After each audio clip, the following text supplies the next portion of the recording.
Good evening, everybody. The last session of the first day of the conference is a special ISID-IDRA session. For this, I invite Professor Nagesh Kumar to initiate the proceedings of the session.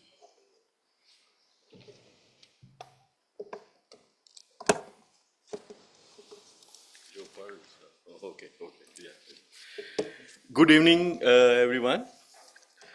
Professor Deepak Nair, our Vice Chairman of ISID Board and President-elect of this new association that we are going to announce today. Professor K.L. Krishna. This morning I welcomed him as father of industrial economics in India and recently conferred the Padma Shri. So we are very, all of your students feel honored that you have been, conferred with this. Professor Dhananjay Singh is joining any moment. He was here also in the morning. Professor S.R. Hashim, very distinguished former director of ISID, but also former chairman of UPSC and many other very distinguished positions, including in the Planning Commission. Professor T.C.A. Anand, also a member of ISID board, former chief statistician and secretary to Government of India. My colleague Satyaki Roy, Professor Pulin Nayak, another member of ISID's board, and all the very distinguished members and friends present today. I think the agenda of this session, special session, is to start celebration of a 40th anniversary of ISID founding. As some of you who have seen this institution grow and evolve would remember possibly that it was registered on 7th of October 1986. So next year we complete 40 years of our existence, but the board at its recent meeting chaired by Professor Deepak Nair decided to celebrate or mark this year from October 2025 to October 2026 as the 40th anniversary year. And throughout the year, we, celebrate or mark this year, very special year, with different activities, including the conferences like the one which started this morning. In March, we will be hosting an international conference with UNU wider. And so this year-long celebration concludes or is concluded at the fourth conference of ISID. So this is the beginning of our 40th anniversary. It is not yet the 40th anniversary. And so we thought we will have a little sort of occasion to celebrate and begin this year with some of the dignitaries who have been with ISID and have contributed in different forms to its evolution. And also, one of the things which we have been discussing in the past two conferences, in the first conference which took place in October 2023, the very first of this series of flagship conferences, was that we do not have any association of or a professional body of industrial economists or researchers in the country. Why not we have one? So the idea was sown there. At the second conference, we did a bit more. We elaborated and discussed, in fact, at the last session, which was chaired by Professor Anand. We kind of discussed threadbare what this association, if it comes into being, should be doing or would be doing, and who could be the desirous people to start this. Professor Dhananjay Singh is calling, so I want to check what he is. Hello?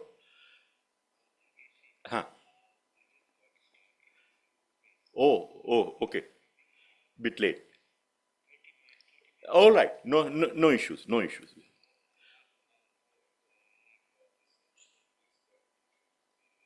Please do bring it. Yes. Yeah, sure.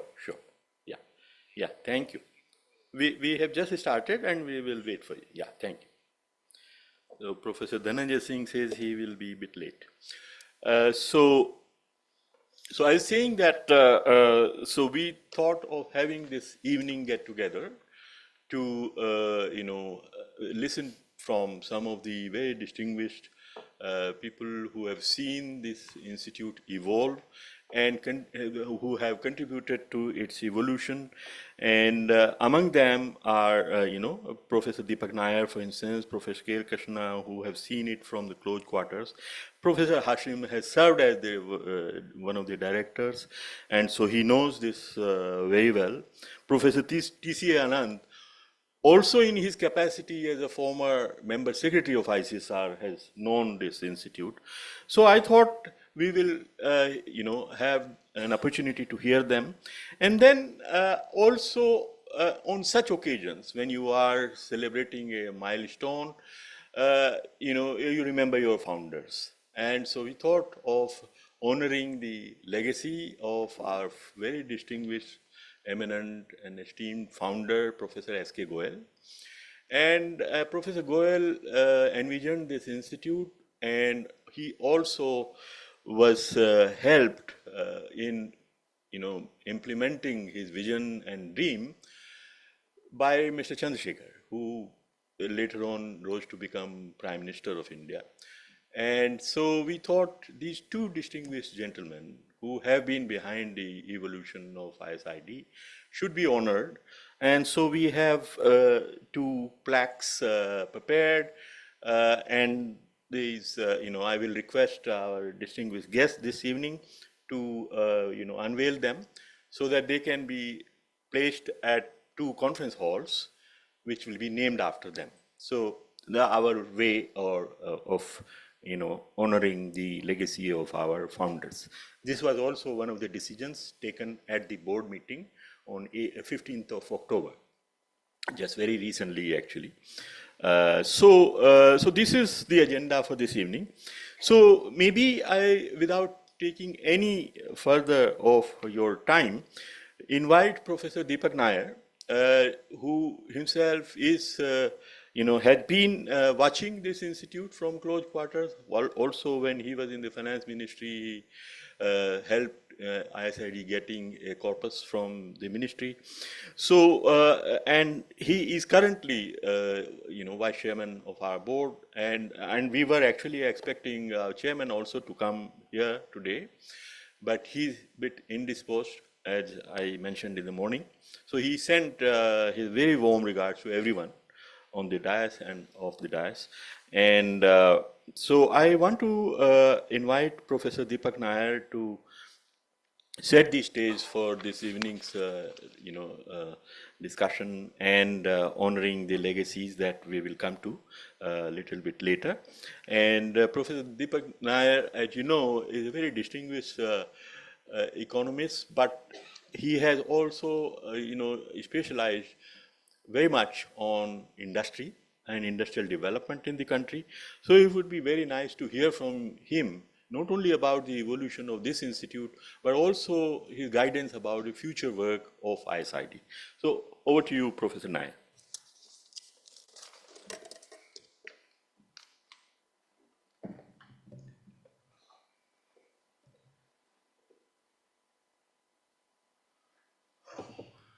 Thank you, Nagesh. My distinguished colleagues on the podium, dear friends,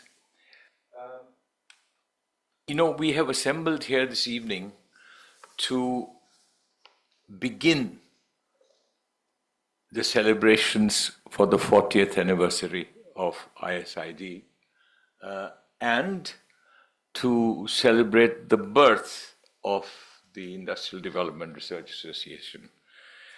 So age 40 and age 0, respectively.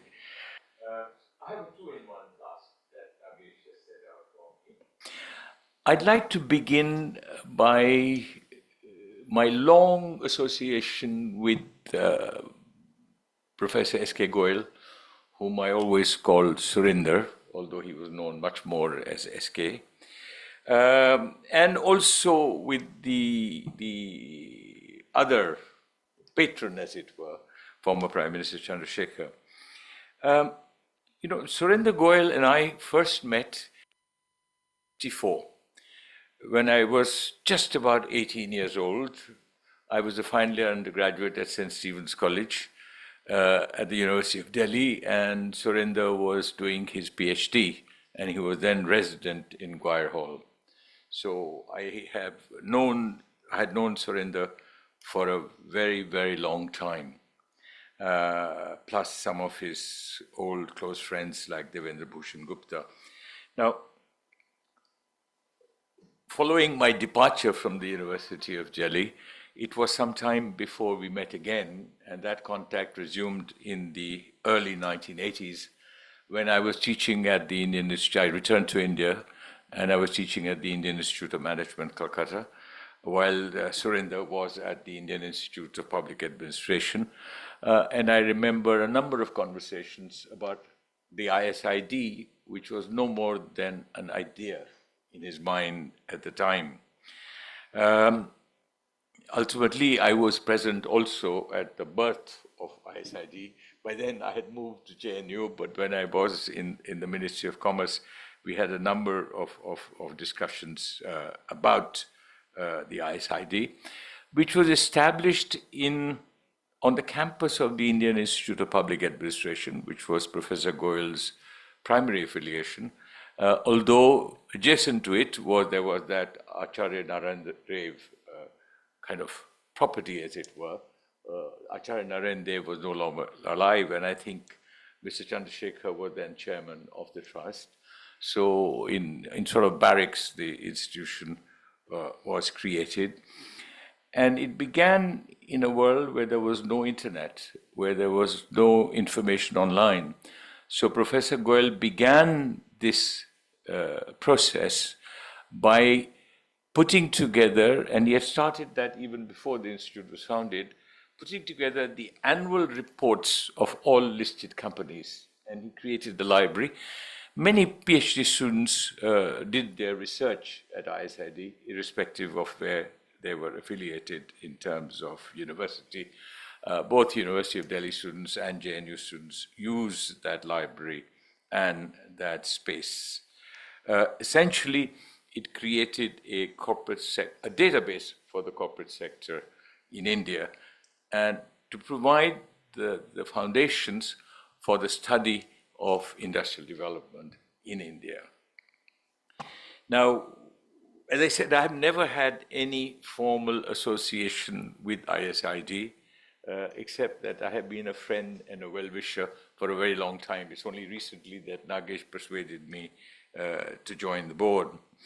Now, time passed, and in late 1990, early 1991, when Mr. Chandrasekhar became Prime Minister, I was Chief Economic Advisor of the government in the Ministry of Finance in what was probably the worst macroeconomic crisis in independent India before or since then.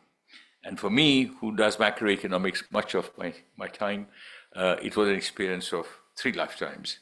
But that was the period in which this 5-acre plot was allotted to ISID by DDA.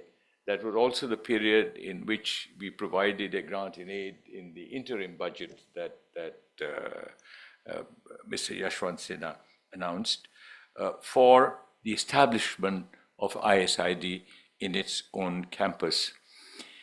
And I think it was only in 2005 that the building was inaugurated, and I was here for that event. So I asked Surinder, I said, why have you built this grand space? So he gave me a simple but very forthright answer. and I think those who have followed in his footsteps should bless him for that. He said, Deepak, it's very simple. I don't want to be dependent on any government. I don't want to be dependent on any donor.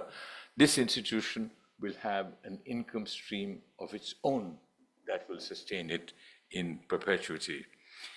And indeed it has. Since joining the board, I have discovered that the rental income of this property is almost sufficient to sustain a research institution of this size. Let me also say a few words, and I will move on quickly, about former Prime Minister Chandrasekhar, whom I would describe as the patron of ISID.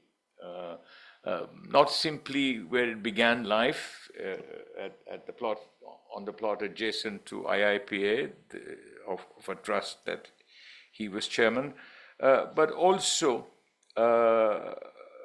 someone who made the idea of this institution possible, helped make it possible.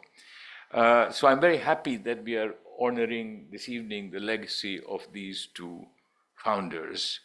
I must say that Mr. Chandrasekhar, whom I met probably at the most difficult time of his life and of my life, because the economy was indeed in deep crisis, I found that he was, despite all the political uncertainties, despite all the deepest economic crisis we had experienced, his thinking process was clear and he was decisive. And indeed, if Rajiv Gandhi had not withdrawn support from that government, Yashwant Sinha would have presented exactly the same budget that Manmohan Singh did a few months later. But I will tell you one story about former Prime Minister Chandrasekhar, about how earthy he was in his thinking. If I remember correctly, it was early May 1991, before Rajiv Gandhi was assassinated, and everybody was in the midst of election campaign, and we were hoping, against hope, that there would be a government in office by late May. It was not to be. It happened only in late June because the elections were deferred with Rajiv Gandhi's assassination. And at that time, a decision was made, which is now history, that we would sell gold confiscated from smugglers that was owned by the government of India. And it was worth only about $250 million, but it seemed like a lifesaver at the time. So when I took the file to him, and I was told by Mr. S.K. Mishra that please come over now because he's here very briefly, he looked at me and he says, "Koi aur chara nahi hai?" I said, "Nahi sir, kuch chara nahi hai, koi aur chara nahi hai." तो इससे अच्छा दे दो, घर का गहना गिरवी कर रहे हो, बलिया में चुनाव हार जाऊंगा. But he won the election, although he was no longer Prime Minister after that. Let me move on from my sort of memories of this long association with Surendra Goyal and Chandrasekhar, the founder and patron of ISID respectively, to my other role, as it were. I was not even aware that some of you had decided in my absence to make me president-elect of the Industrial Development Research Association. Yeah. And I hope, I will not be here, but I hope some of the younger people here may be around when the IDRA celebrates its 40th anniversary. Now, what I'd like to do in the limited time I have is to say something about the idea of industrial policy. So far, I've spoken about the idea of ISID, the idea of industrial policy, and what it means in a profoundly changed global context. And I'm not going to refer so much to India as I'm going to refer to the idea of industrial policy and what a difference it has made for latecomers to industrialization. Now, economic history suggests that among countries, there is no latecomer to industrialization that has succeeded in catching up without an effective use of industrial policy. This is true for the earliest late industrializers, such as the United States or Germany, who followed in the footsteps of Britain and France, as well as the last of the early industrializers, such as Japan, beginning in the late 19th century. It is just as true for latecomers to industrialization in Europe, such as Finland in the second half of the 20th century, or in Asia, such as South Korea, Taiwan, and Singapore, followed now by China during the second half of the 20th century. Industrial policy, in some form or the other, is an integral part of starting as also sustaining the process of industrialization in countries that are latecomers to development. It is essential for creating some initial conditions. It is necessary for creating enabling institutions. It is the basic foundation for the supportive role of governments, whether as leaders or catalysts.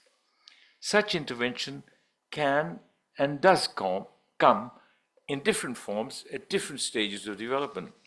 But industrial policy always matters because industrialization is about learning by doing.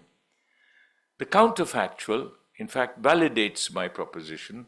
For some countries in the past, deindustrialization was about unlearning by not doing, such as Argentina. For many countries in the present, the absence of industrial policy is also industrial policy, which has adverse consequences for industrialization. In retrospect, it is clear that success at industrialization through history was driven by sensible industrial policy that was implemented by effective governments. And that story begins with Alexander Hamilton in 1791 and Frederick List in 1841. It is possible, in theory, to think of industrial policy at the macro level, meso level, and micro level. At the macro level, for the economy as a whole, governments may seek to foster industrialization through industrial protection and import substitution, to manufacture for the domestic market, or industrial promotion through export orientation to manufacture for the world market.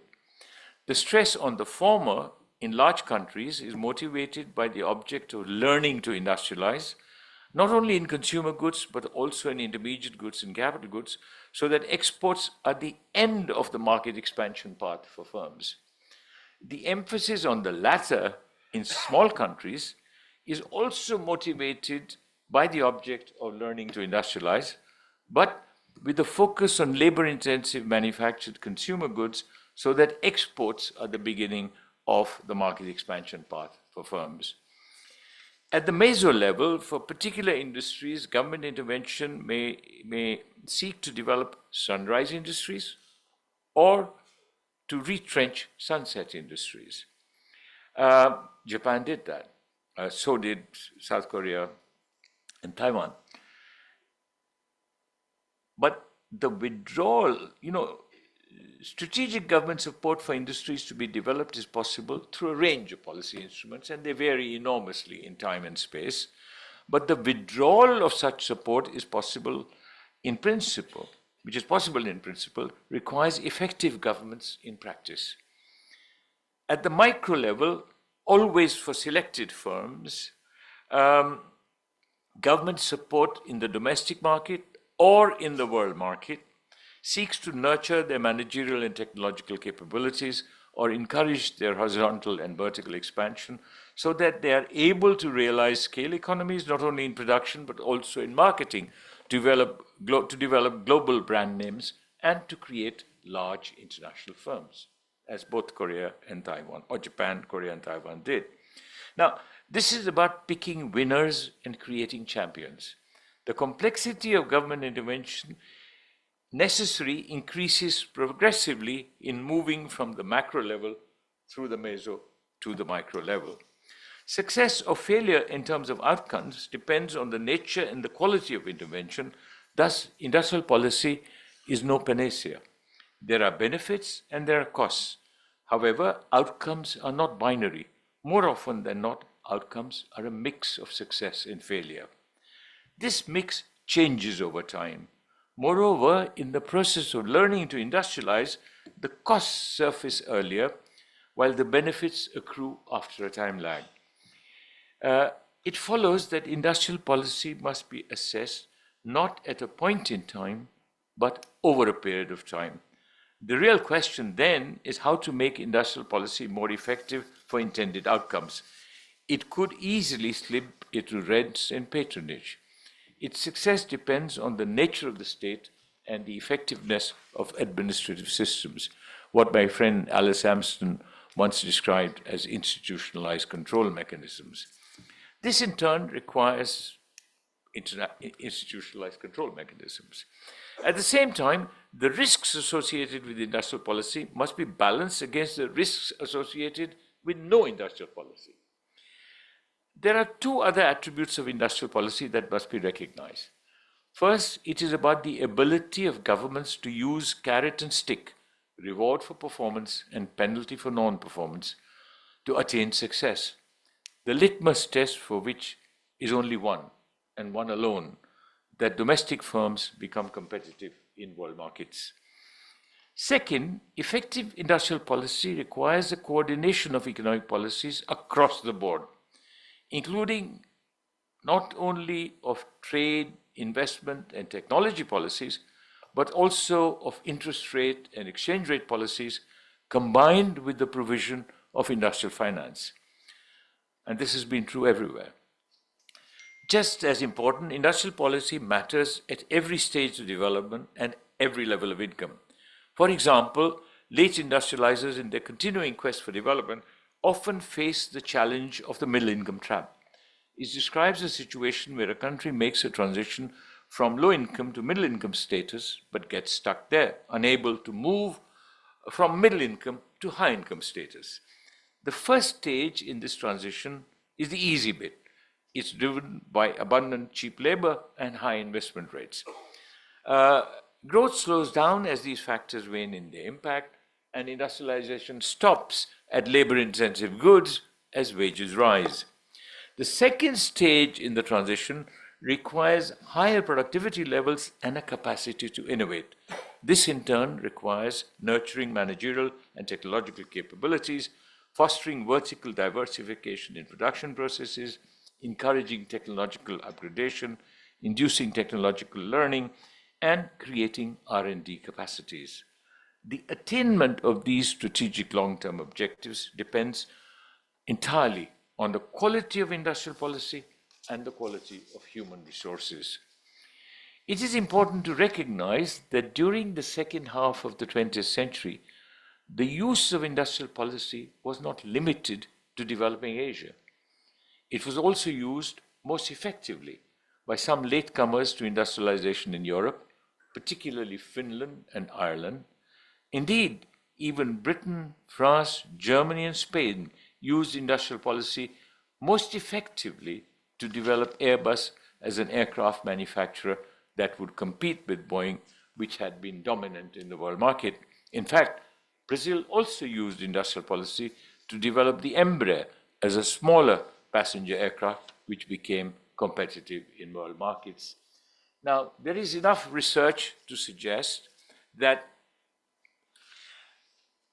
the United States has been amongst the most sophisticated practitioners of industrial policy, not simply in the early 19th century or through the 19th century, but in its catch-up with Great Britain and subsequently in the transition from Pax Britannica to Pax Americana. Now, given the ideological dominance of the Washington Consensus after the collapse of communism, most countries in Latin America, except Brazil, and Asia, except the few success stories in East Asia, dumped industrial policy into the dustbin. The absence of industrial policy, as I said, was in effect also industrial policy. that led to deindustrialization in many countries. India is a perfect example after Argentina. In the economic liberalization of 1991, the government almost dispensed with industrial policy without creating the conditions or the ecosystem that might have enabled our manufacturing sector to become competitive in world markets. The outcome was a discernible deindustrialization, as the share of manufacturing in output and employment witnessed a significant decline over the past 25 years. It is ironical that in this period, when developing countries reduced industrial policy interventions, industrialized countries, high-income countries, did exactly the opposite.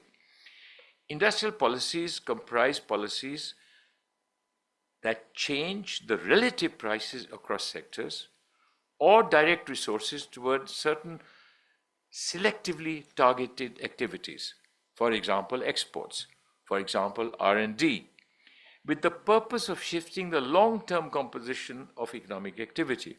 Now, this is what the United States has done with great sophistication in the past. Available evidence suggests that during the decade from 2009 to 2019, the share of such industrial policies in measures that discriminate against foreign commercial interests doubled from 1/3 to 2/3 in high-income countries, whereas it rose from a much more modest 1/10 to 1/5 in low-income and middle-income countries.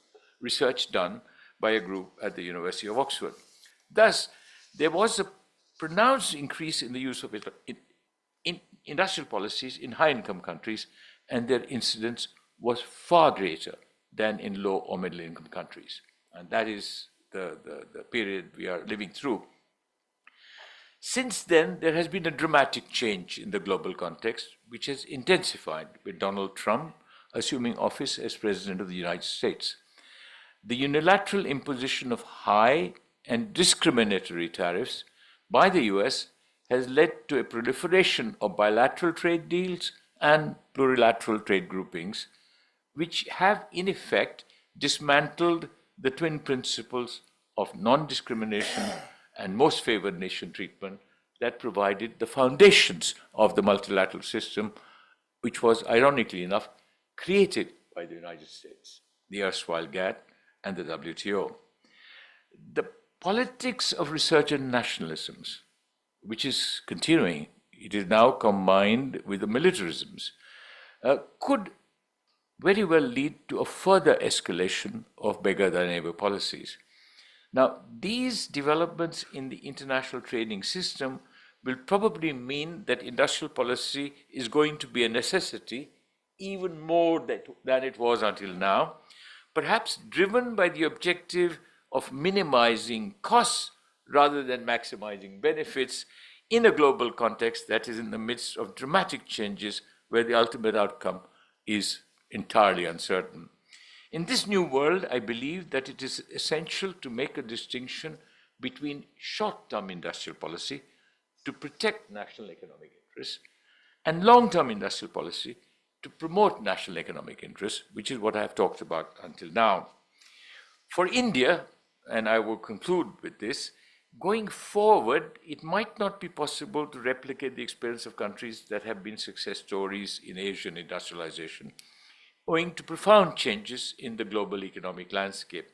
Thus, industrial policy will need to be creative, recognizing the implications of technological changes on the horizon for labor-intensive manufactured exports, more explicit industrial policy in advanced economies, and the increasing interdependence between manufacturing and services. In conclusion, then, it is essential for the manufacturing sector in India to move up the technology ladder. For this, we must do here and now what is necessary to surmount the middle income trap, which will almost certainly confront us a decade later, by 2035. Industrial policy, especially through a system of experimentation and evaluation, can enable large manufacturers in India to do what Kundli describes as a technological leapfrog. In fact, he says the potential for India is high.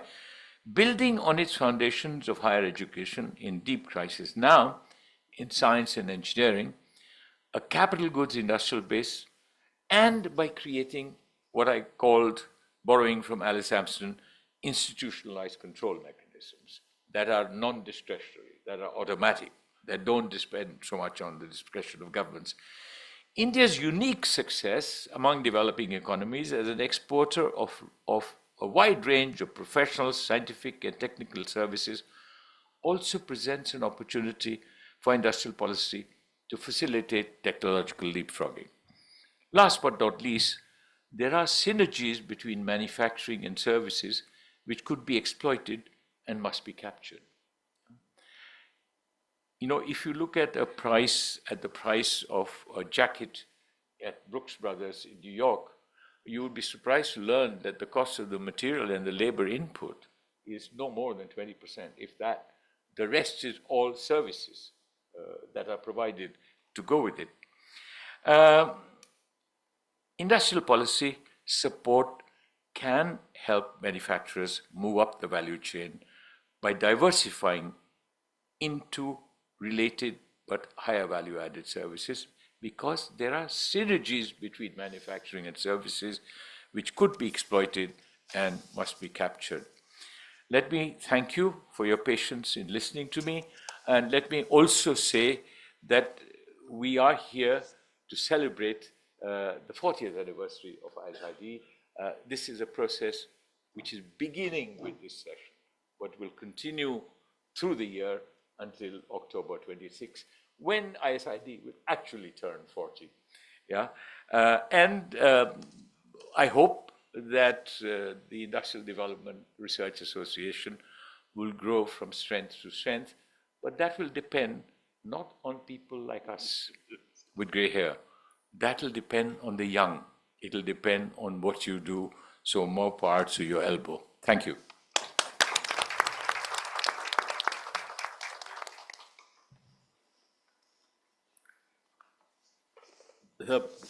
I'm at a loss of words to thank you enough for this wonderful keynote address. So substantive. I mean, it began with your personal reflections, but went on deep dive into industrial policy and the future of that. And so it has a lot of sort of implications for our future work. So thank you very much. It will continue to guide us for a long time to come. So with that, yes. So, that sets the tone of our 40th anniversary celebrations and of the new body, fledgling body that we conceived last year and is beginning to take shape. Now, with that, I want to invite Professor K.L. Krishna, former director of Delhi School of Economics and a patron of this new association. Professor Krishna, as many of you know, you may be students, his students, or students' students. So, so anybody who is doing industrial economics in the country is very likely, a very good probability of being linked with Professor Krishna's scholarship and work and teachings in one way or the other. So over to you, sir. You might want to speak from here or there. I can.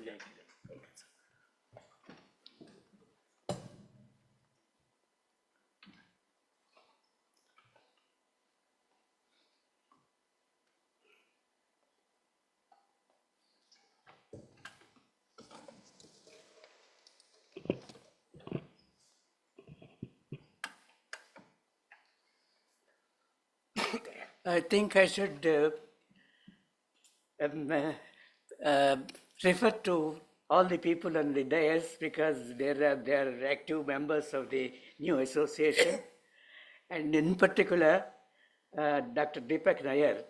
I think I must say, in fact, there was I don't want to take much time. There was a large conference in Delhi School of Economics in 2000, I think, when I retired from Delhi School of Economics. And there about 250 papers were presented at that conference. It's a 3-day conference.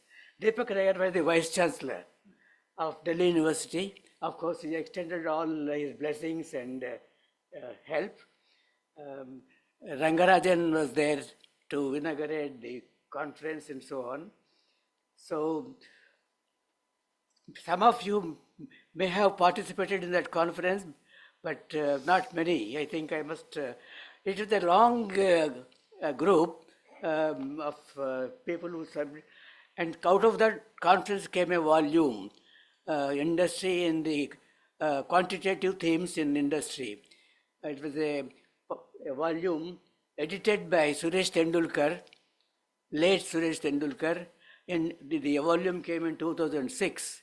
The conference was in 2000, and the Arup Mitra, who is not here, but I think who was also played a very important role at that conference and in bringing out the volume.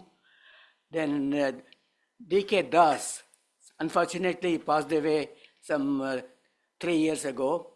I think I owe much to him. I'll refer to that part later. Then other person in that for the volume is K. Narayanan. He is not here today, but he will come tomorrow. They are arriving tonight. Yeah. I think 4 of them edited that volume, and that is as of 2005, early 2000, it was a very good volume on industry, very good reference volume with contributions from so many people. I think I don't want to take much time, but only I would like to refer to my association with Dr. S.K. Goyal. S.K. Goyal was in Delhi University PhD student. As a PhD student, he was staying in Goyal Hall. And that was in 1961-62 period. I was also in Goyal Hall as an young lecturer. I was staying in Goyal Hall. I think I came to know S.K. Goyal at that time. He had a leftist image at that time, leftist image, and I think anyhow he did not take too much interest in Delhi school activities subsequently. But I have been in touch with him, and of course he advised the government and bank nationalization and so on. I think he played an important role. What is I think the important contribution of S.K. Goyal was his data sets. He was developing data sets. He moved to IIPA.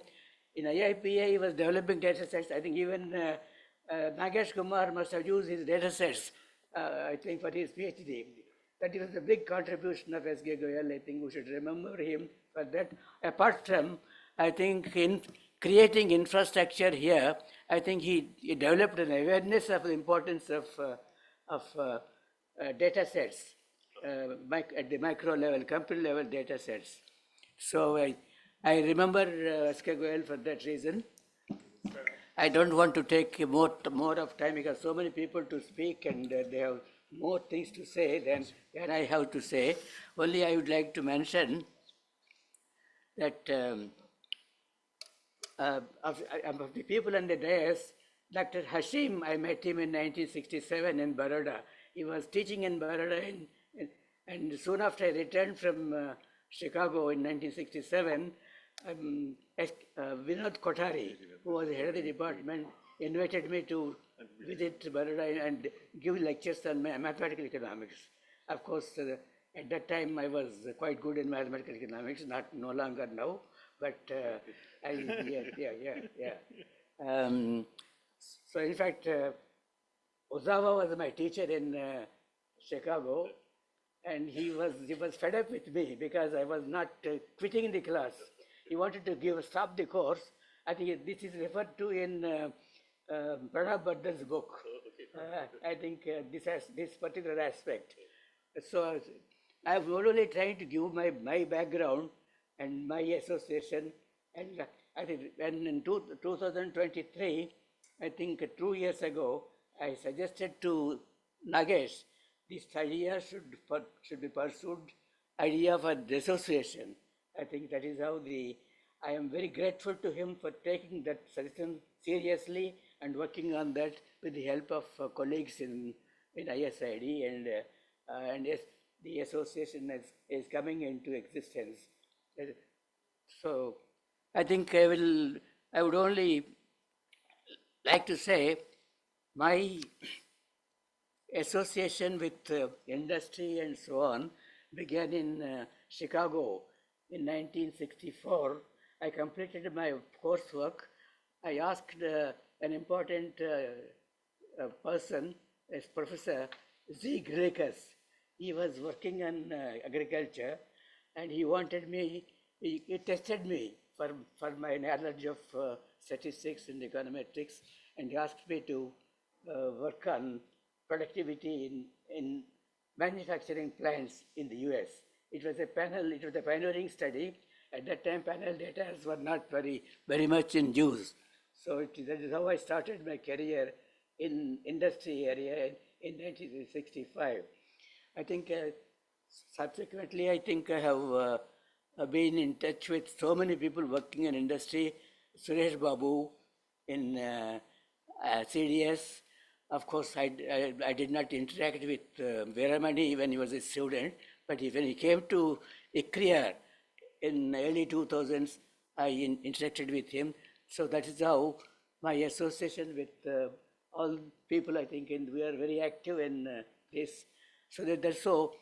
Before I retired, I wanted the association to be established with the help of, because the idea of our association, Justice Andesra, Bombay University, he was very active in the industry, but probably for some reason he is not very enterprising in that sense, but a very good academician. So I think I am grateful to Nagesh and of course Deepak now for taking this seriously. And only one point I want to mention, where I think my colleague and former student Golder, he's very sound in industry and quantitative techniques. With his active collaboration, we developed a database called Crumbs database. We worked on that for more than 10 years with the funding from RBI, and the data was found to be useful. Because I was retiring, I said I cannot continue. So now RBI has taken over that project. I think RBI is now doing that. And I think we produced a volume in industrial productivity, Indian productivity in India, that was the 2022. And with the help of Golder, D.K. Das, who necessarily suddenly passed away in 2022, his contribution was very substantial. Then Suresh Agarwal is not here. Abdul Aziz Zerinbal, who had an association with CDS before he came to the conference in 2000, my conference. Subsequently, he joined Groningen University. His contribution is also very substantial. And young scholar Pilu Das, I think this team of four produced this India Productivity Report, where I think 13 sectors of industry are distinguished. That is the relevance of that study. 10 service sectors, agriculture only one sector, utilities 3 sectors, 27 sectors. But I think that is the, I think I will, I don't want to take more of your time, only I would like to again express my appreciation and gratitude to Deepak and Nagesh for asking me to be the patron. Thank you.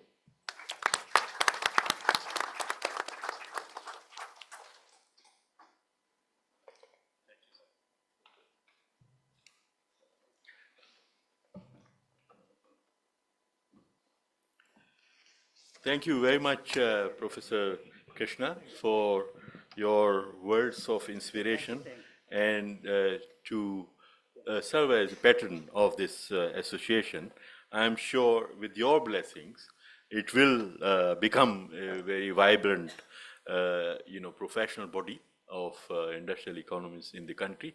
And as Professor Nair said very correctly, that it is for this young researchers group to take it forward. We just facilitated creation but it is for you to take it forward. Now, Professor Dhananjay Singh has also joined.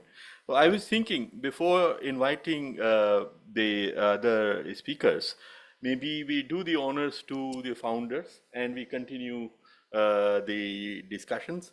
So I want to invite Professor Nair and Professor Hashim, the former director, to unveil the portraits or plaques in the honor of our founders. So Professor Nair, if you could do the one for the chairman, former chairman of ISID, Mr. Chandrasekhar, and Professor Hashim, former director, to honor Professor S.K. Goel.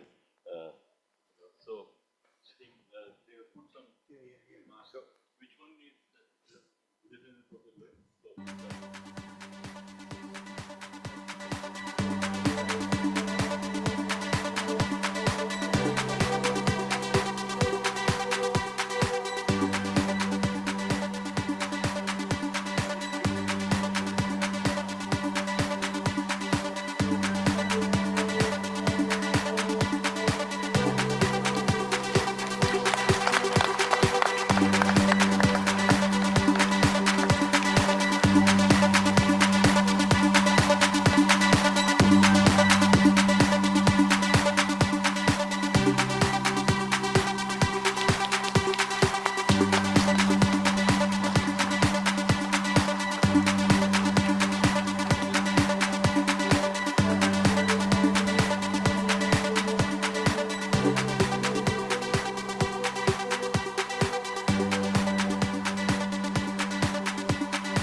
Yeah, on the walls.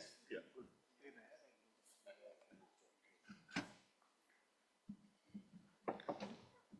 So may I now invite Professor Dhananjay Singh to say a few words at this occasion. And I said in the morning, Professor Dhananjay Singh, ever since he has taken up this role of member secretary of ICSR, we have always received a very strong support to ISID and all its activities. So over to you, sir.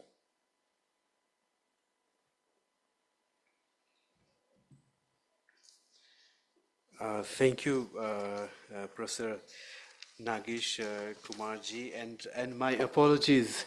I was here in the morning, Professor Anand and Professor Nair and Professor Madhini, my Krishnaji and Hassan Sahab and Professor Roy, but I had not seen the program, so I thought I was coming for the reception dinner, and so after this I went to Jamia Millia. There's a program. And I told my friend, Professor Max Bergman from University of Basel, who's kindly with me in Jen, that we have to go to an ICSR institute, the first institute that have come, and we're going to for a celebration dinner. So I'm really deeply apologetic about the fact that I'm late. I have always, as you know,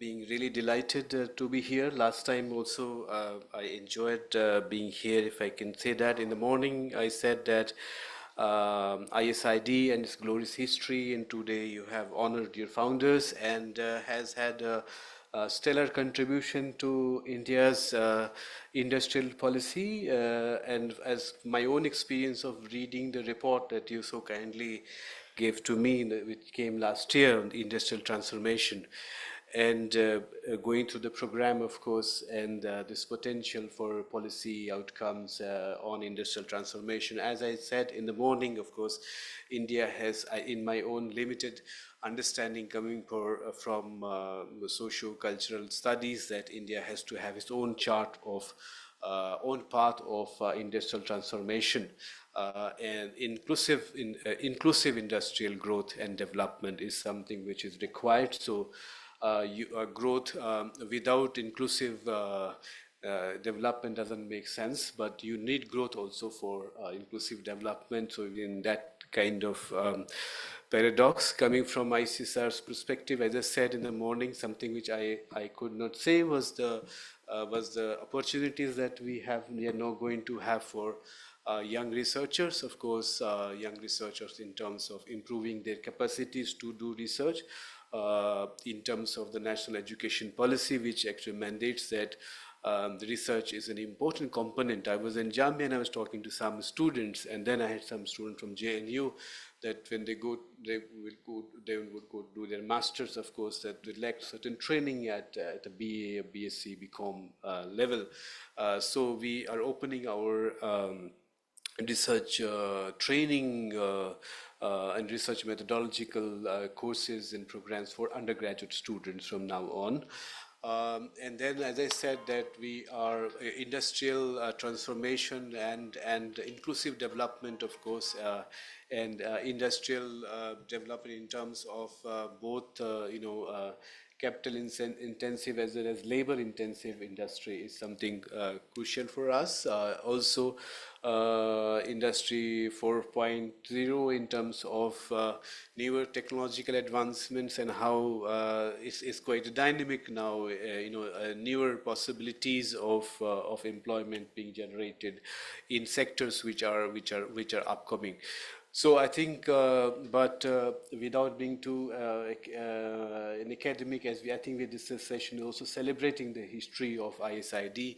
I must say that today why I was at Jamia, that one day where I was at two events associated with two of ICSR's institute, ISID and CWDS. So in Jamia, they were celebrating the 50 years of the Equality Report that came in 1974, and therefore I think CWDS director was there. So it's a very important day for me, as I've had the opportunity to represent ICSSR, that two landmark, today with 40 years, 40 years of ISID and 50 years of Equality Report, which for the first time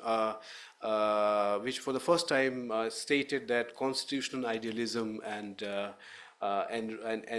realities about equalities are different, and therefore Equality Report played such an important role in actually drafting policies and programs for gender equality and equity. So on behalf of ICSSR, I congratulate you, Professor Nair. Professor Nair and Professor Nair is the Vice Chairman, and Professor Kumar and all the colleagues, Professor Hashim and everybody here.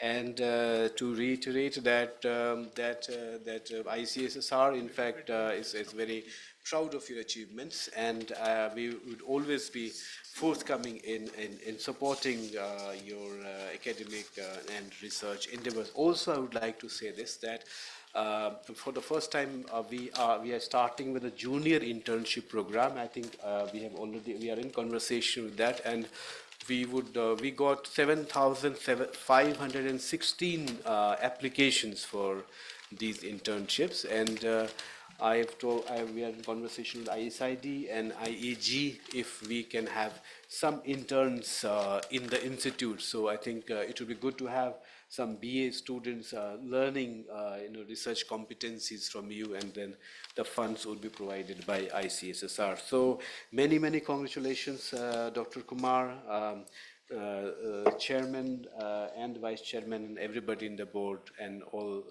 the distinguished. I could see many names, and thank you for this opportunity. Thank you.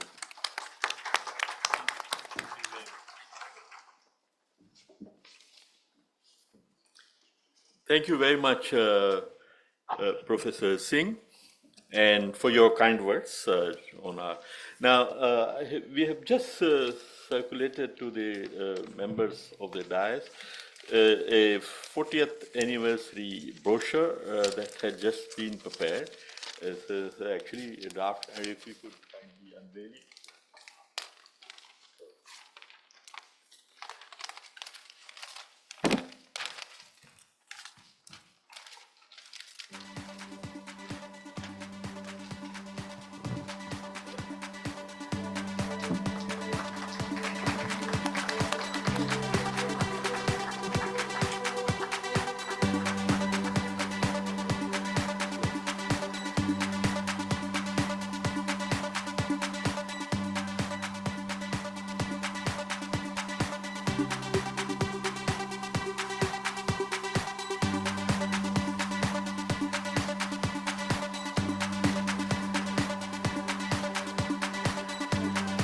Thank you. So may I now invite Professor S.R. Hashim, former director of ISID, to talk about his time at ISID, how he sees it going forward from here, and talk of the old times, which in fact some of our former colleagues are probably Dr. Murthy, Professor Rao, and Professor Ranga. They were shared, they were not able to come physically, so they were shared the links. I presume they are online. But Professor Hashim, one of the former directors, we have in person, so we would very much like to hear from you, sir. Over to you.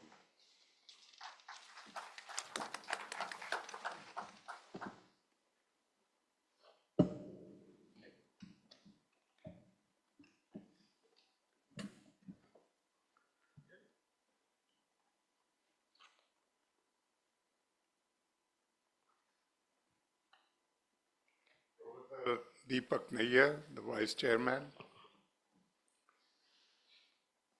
Professor K.L. Krishna, the real guru of all of us, all the people, I think, most of the scholars in India, Dr. Dhananjay Singh, Professor Anand, the director, Professor Nagesh Kumar, and Satyaki.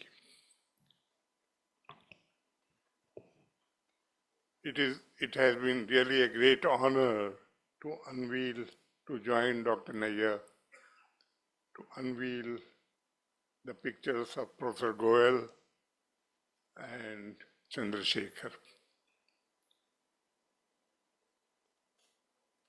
My association with the Institute, in fact, much more intimate association, goes to the day of founding of the Institute, or even earlier, of the conception of the Institute. In fact, the association then was much more intimate and much more exciting than my episodic directorship. This was under circumstances which were, well,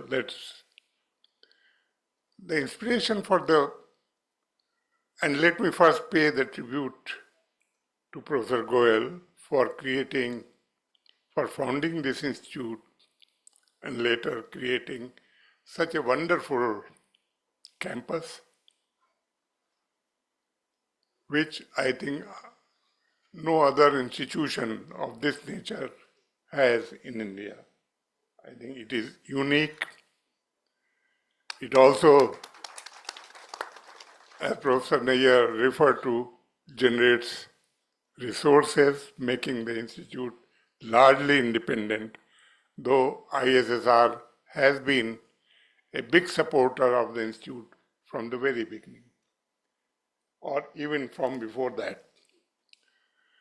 I'll go back a little before, to a period little before the founding of the institute.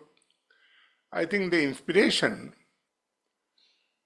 to create the institution was Professor Goel's involvement in early 70s in a study on concentration of atomic power. In Planning Commission, he was drafted to do a project on the concentration of economic power.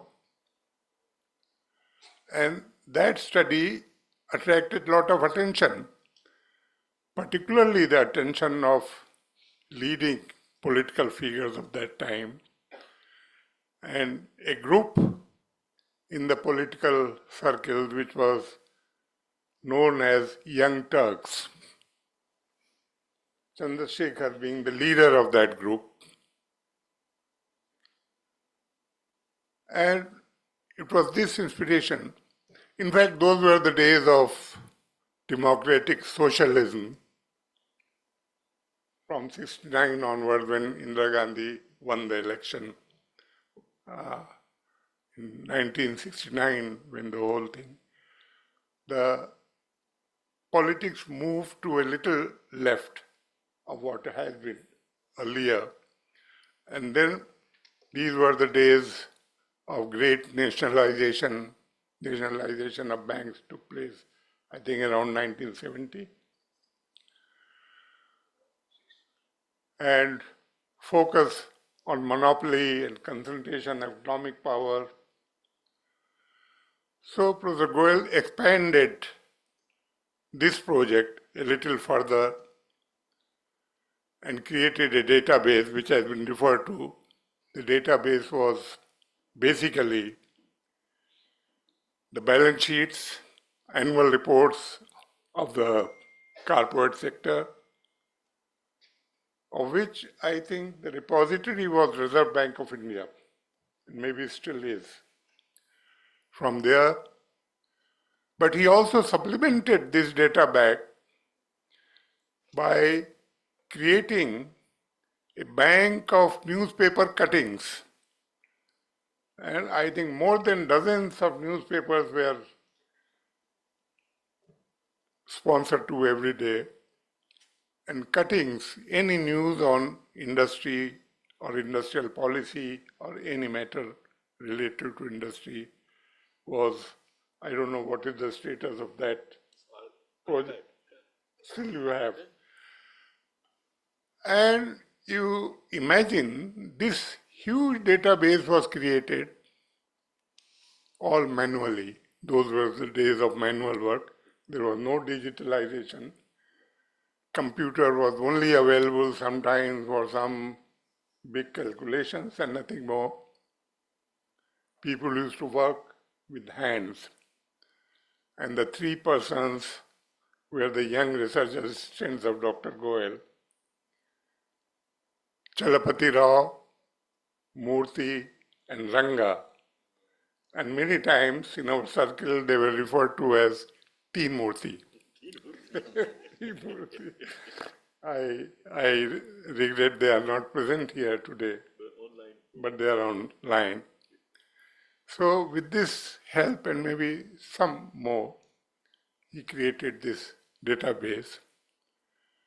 And then he thought of creating an institute when the studies advanced further, while he still was in IIPA. So this barrack-like structure just behind IIPA was located. In fact, it was more of an empty land with some or two rooms, where Chandrasekhar was the chairman of Acharya Narendra Dev Institute. It was just there was no institute, it was just a board.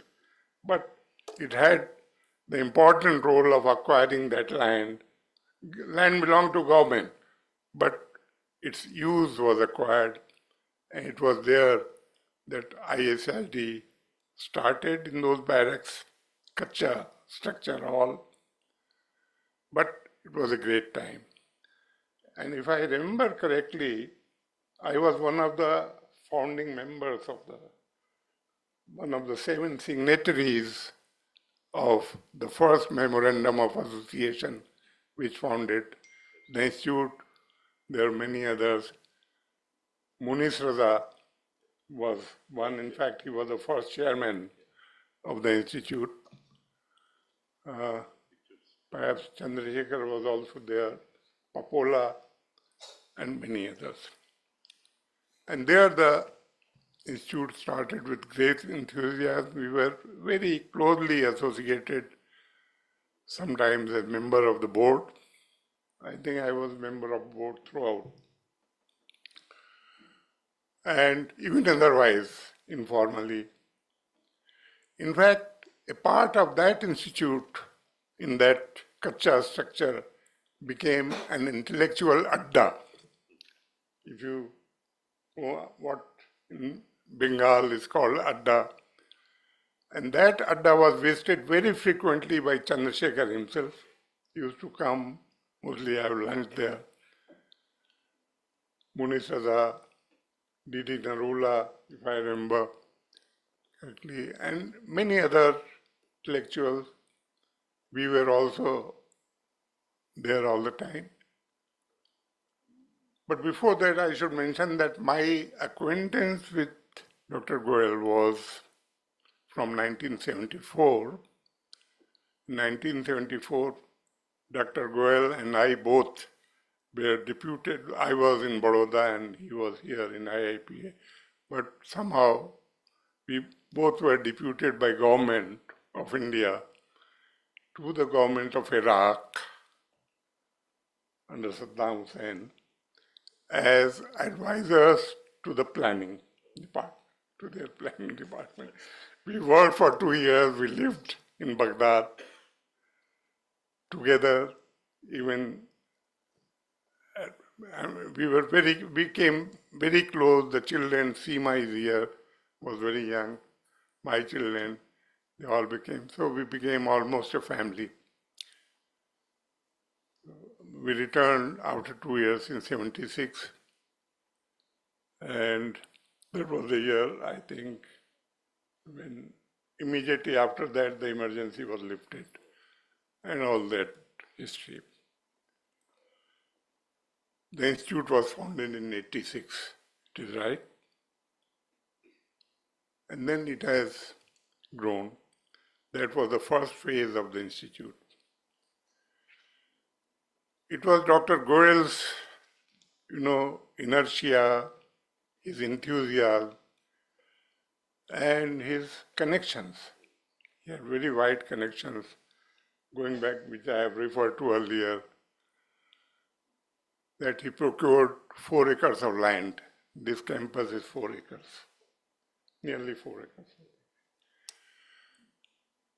And then he went on thinking about how to finance it. It took again a few years. A plan was ready. He got a plan on paper, plan of the buildings, and as Dr. Nigar referred to, the building was more than what the institute needed because he wanted to create a resource, a perennial resource on the building. But this was a paper plan because there was no money. And then he, with the help of friends, started scouting for who could rent it, who could take the building on rent. And fortunately, IBM was found. IBM was a very rich client. They agreed to take the building on an annual rent of something like 8 crores. At that time, it was a very big money. And they gave in writing. Based on that assurance from IBM, and building was nowhere, it was just a paper. Based on that, the bank was prepared to give loan, more than 8 crores. And the building started with great gusto. Went on, it took a few years, quite a few years, when the building was ready, I think 2005 or so, around that. I have not noted anything here. I'm just talking from my memory.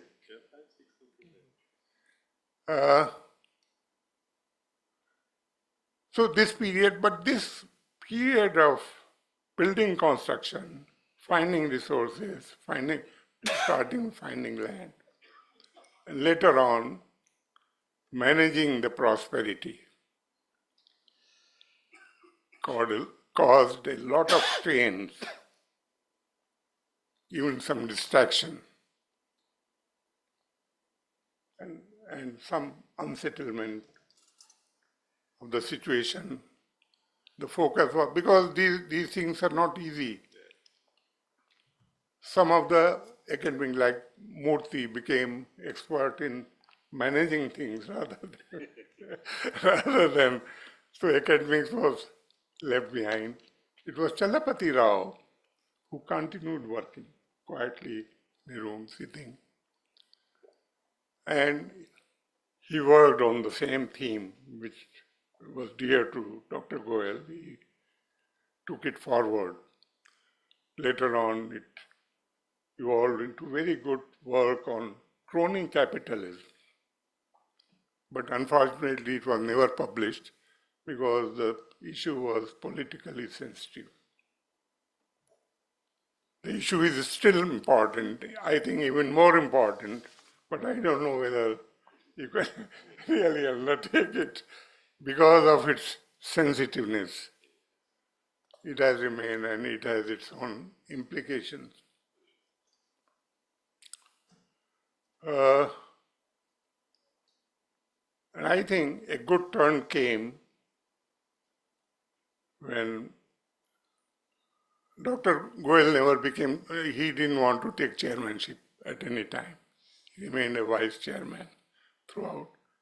In that capacity, he was involved, chairman. Yes, I should mention T.N. Chaturvedi. He was also a very frequent visitor of that Adda. He was chairman. I think good turn came when Shri Mishraji took over as chairman. By that time, the troubles had been settled because that period of construction, building was over. Things were normalizing. And one good thing which Mishraji did was to bring a very dynamic director in Nagesh Kumar. And I think since then the institute and this new management, the new director has no baggage from the past.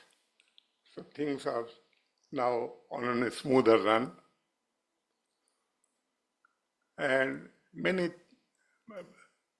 things are happening. I see from a distance your industry matters weekly. I think is serving a very good purpose. And maybe you need a journal now, a full journal, Studies in Industrial Development. This could be a title for the journal, because I don't see any, there are specialized journals in other disciplines, but industrial economics, if I don't see any journal in India, and the work which is being done should have some forum of publication, some platform for dispersal. This is the brief. I don't want to take much time. I cannot be presumptive to make suggestions on the line of research you should follow. It is very presumptive on my part to do that with very competent people around in the institute and around you. You will decide. But I think one or two stray thoughts are there in my mind, which I'll just mention in the next couple of minutes. You know, modern growth we have all talked about is technology driven. And this growth will not stop. I'm referring to economic growth as a whole. But technology by nature is inanimate.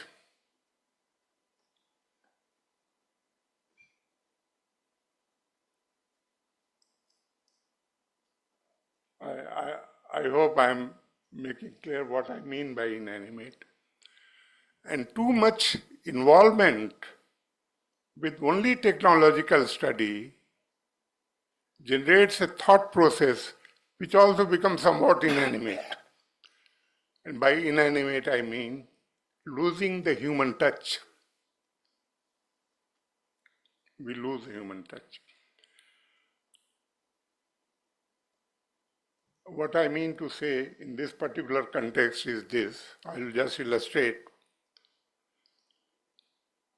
The Institute of Human Development recently conducted a study which has been completed after about a couple of years' work.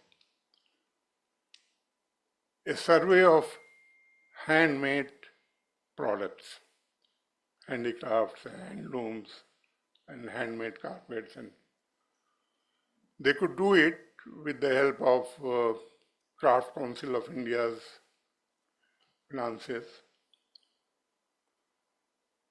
Could do it only in 5 states: UP, Bengal, Assam, Rajasthan, and Tamil Nadu. Only in 5 states.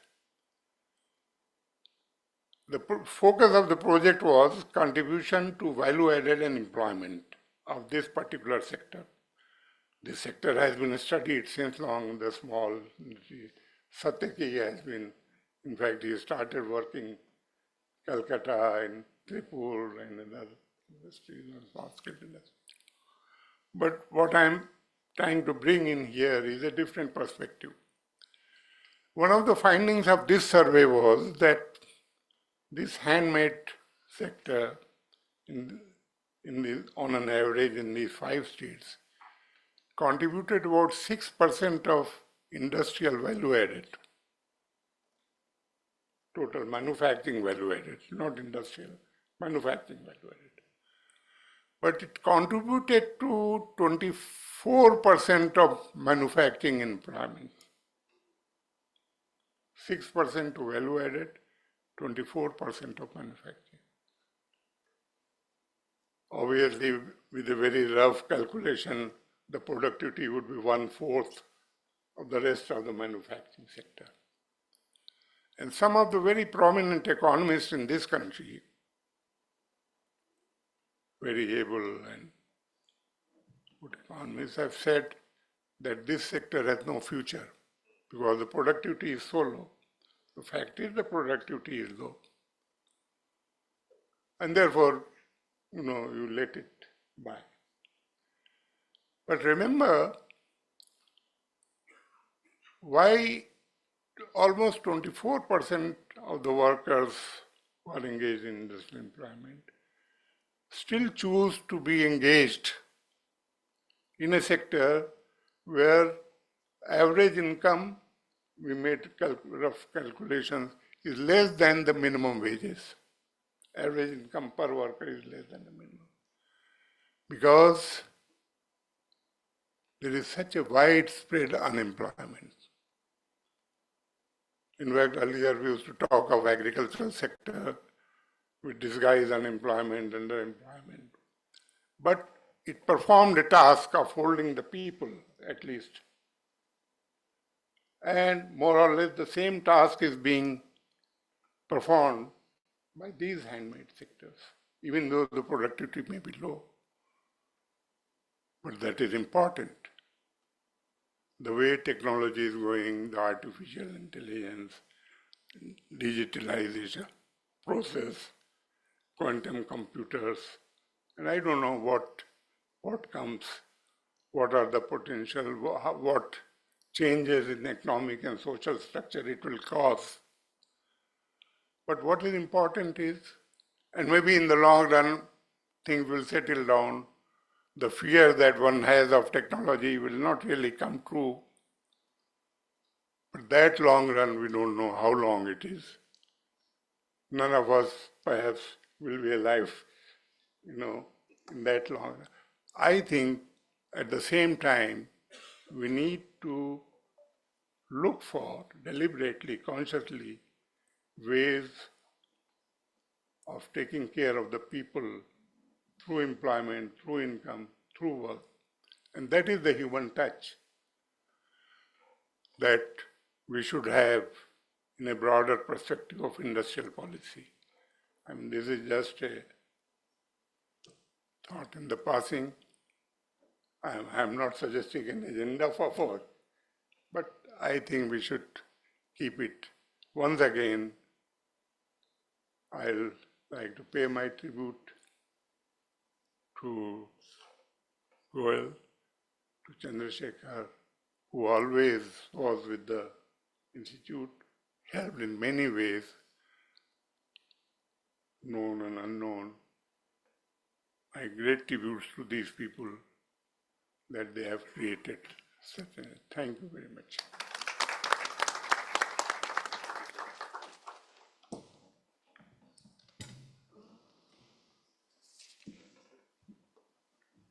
So thank you very much for your very kind words, and also for this idea of starting a journal on industrial economics, industrial development. It's very much in our mind that this new association which has been created, that association and ISID together hopefully will launch the journal very soon.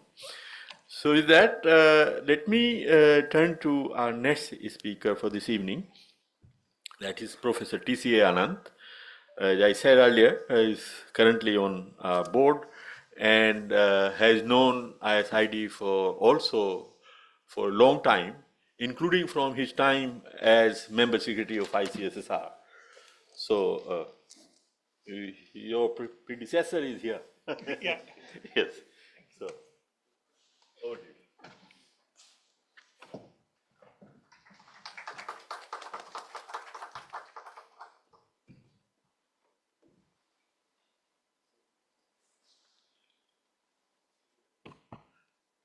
Thank you, Nagesh, for asking me to join this group. My association with the Institute is not as long as Dr. Hashim's or Deepak's for that matter.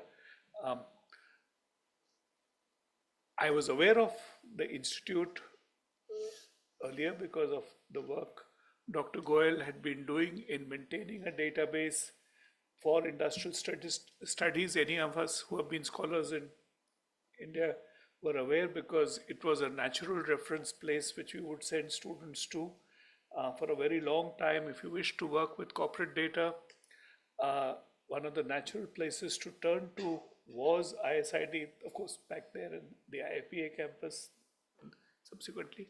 My own association is of much more recent origin. In fact, when Dr. Hashim was speaking, I seem to recall that this building was probably inaugurated in 2006. I may be wrong, but I think Dr. Manmohan Singh inaugurated the building and he delivered the Foundation Day lecture at that building. The reason why I remembered this, That was after the building was already in use. I think the building was ready, but Dr. Manmohan Singh could not found time to come sometime in 2006. The reason why I remember is I had just taken over as member secretary ICSR a little while back. That was 2007. 2000, maybe, I'm not exactly sure. But I remember his address. And the reason why I remember his address is because he, interestingly enough, touched on exactly the theme which you referred to as well, being very central to Dr. Goyal's work, which is of crony capitalism.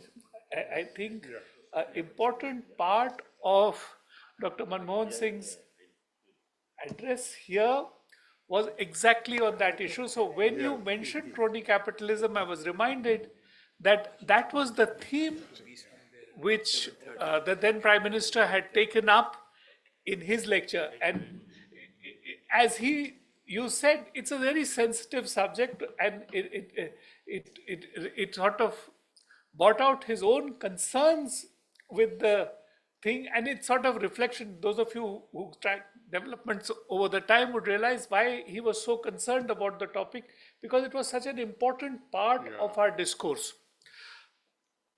The institute itself has evolved and grown, and I must say, since I was member secretary, I had earlier to my joining the board been a privilege to see the financial position of the institute in my position as member secretary. It was a thing which I relearned recently when I joined the board. But Dr. Goyal's vision was very clear because it gave a measure of protection and support to the institute, which research institutes typically lack. And in that sense, Dr. Goyal was truly visionary in his conception of what role the institute should play.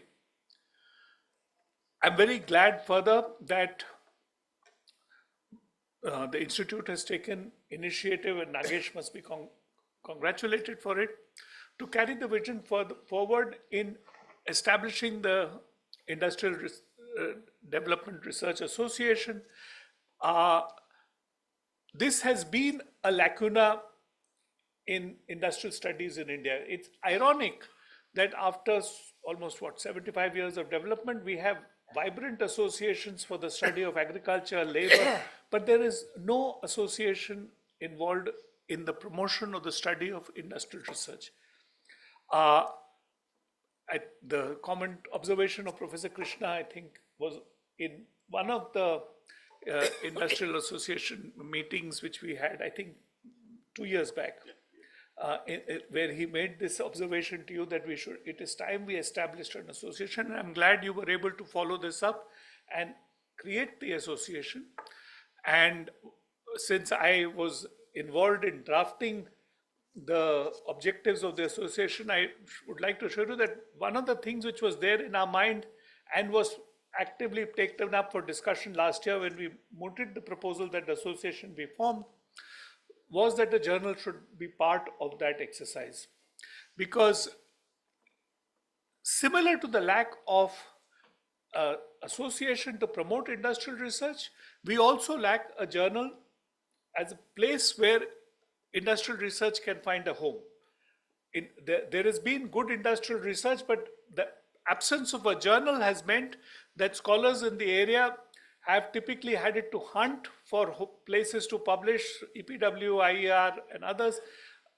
It would be nice if a major journal for industrial studies is created, which would provide an opportunity for the research to find a home where we could.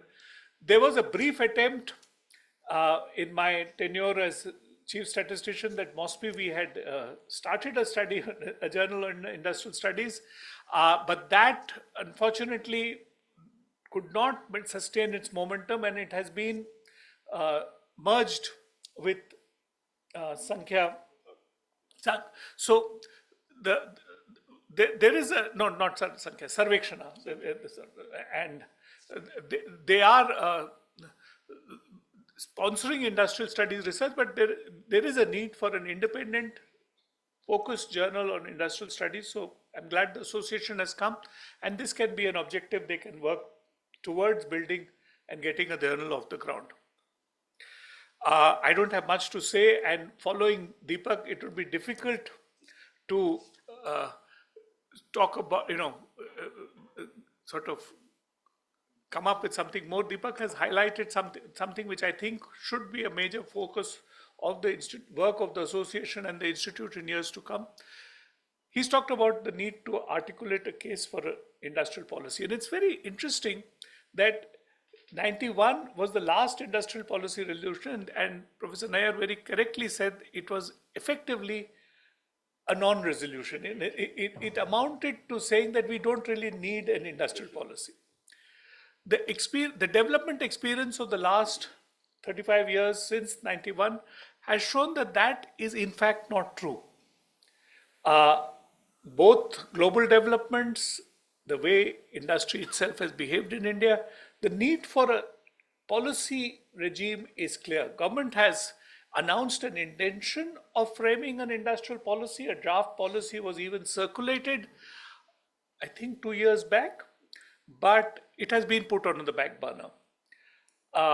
What should be in the policy? What goes into it? Some ideas were stated by Dr. Nair. Some ideas were implicit in Hashim Saab's own address.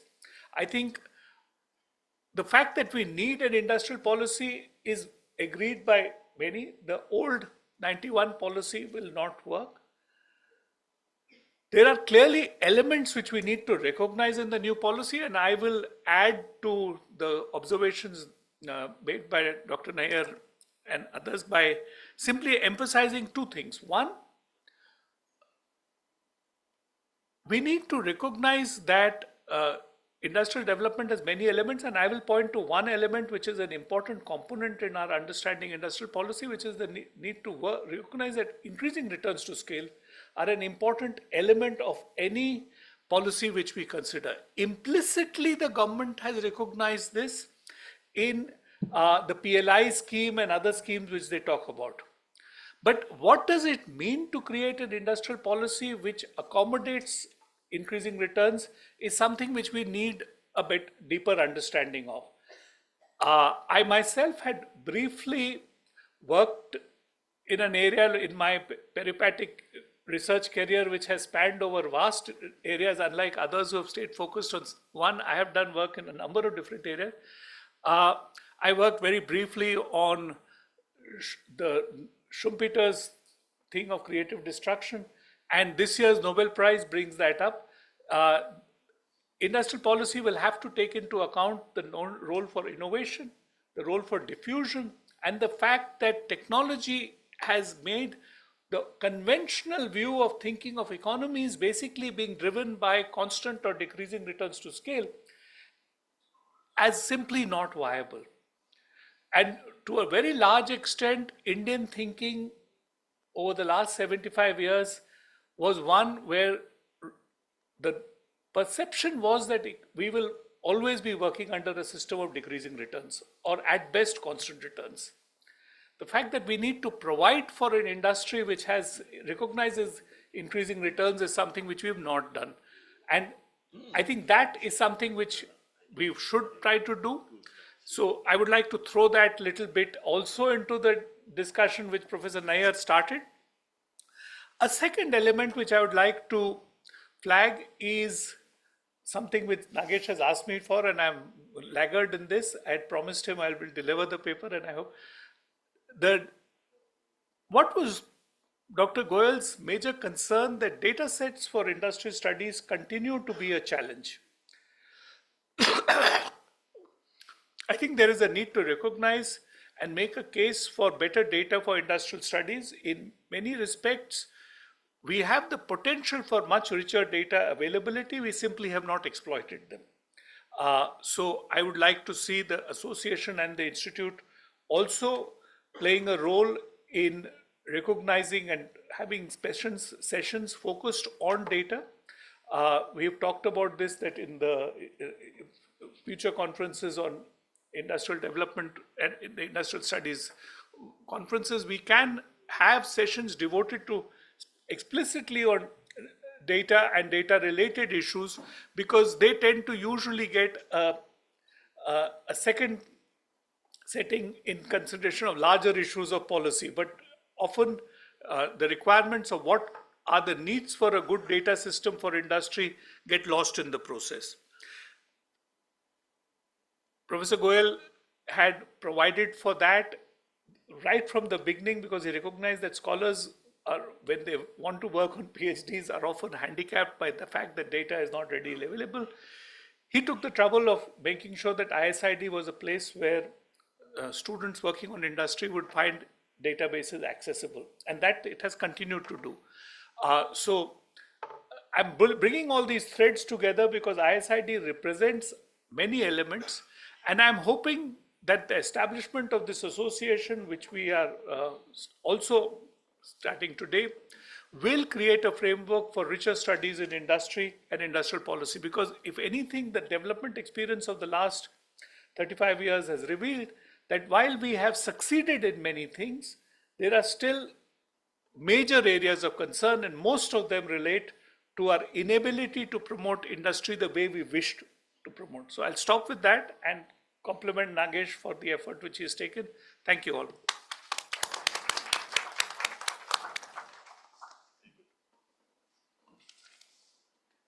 Thank you. Thank you very much, Professor Anand, and for your kind words and also your guidance for the Institute and for the IDRA. Now, before I invite my colleague from faculty, Dr. Satyaki Roy, to speak, and maybe some others, Professor Nayak, would you like to say something? Oh, okay. Okay. So very quickly, I want to invite my colleague, Dr.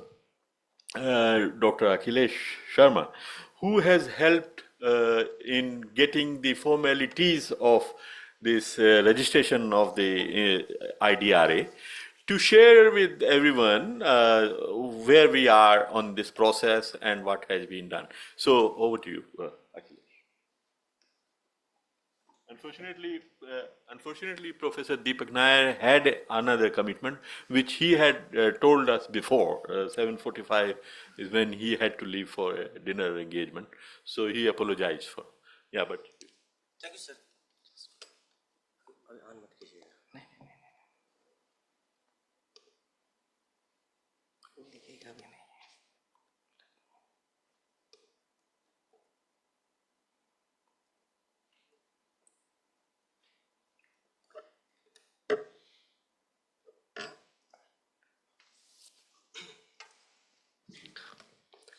Honorable K. Krishna sir, respected Hasim sir, T.C. Anand sir, Director Dhananjay ji, and Dr. Satiki, and distinguished audience.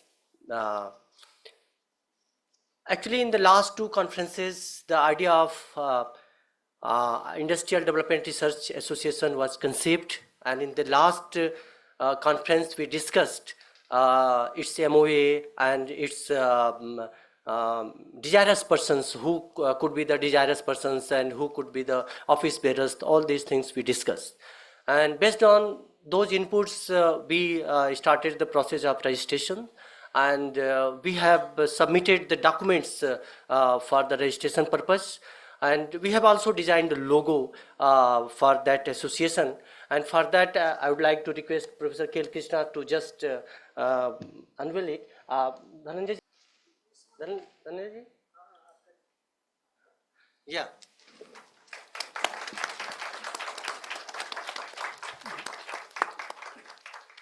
It is also in front of you. The Yes, sir.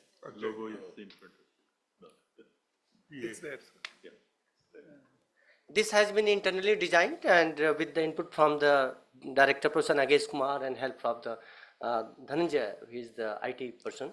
So this has been designed, and I hope you all like it. It is giving a signal message that industrial development, sustainable industrial development, and it also the component of the research also, so that it can giving the message of Industrial Development Research Association. So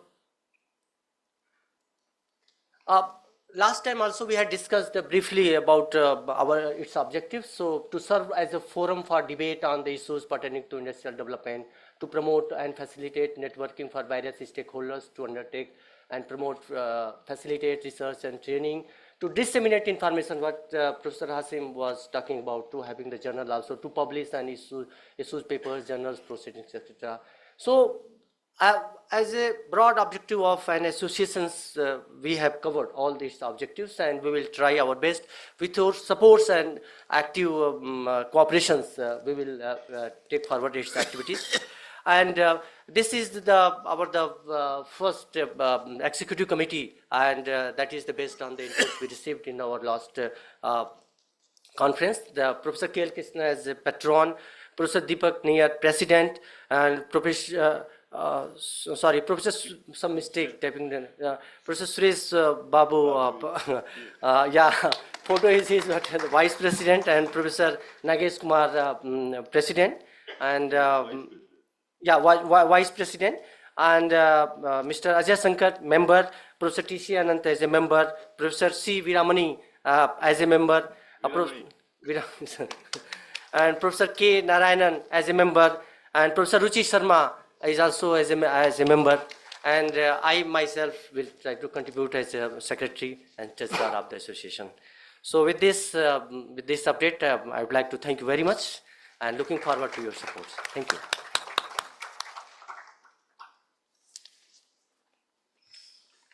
So thank you, Akhilesh, for sharing and bringing us up to date on the development of this registration.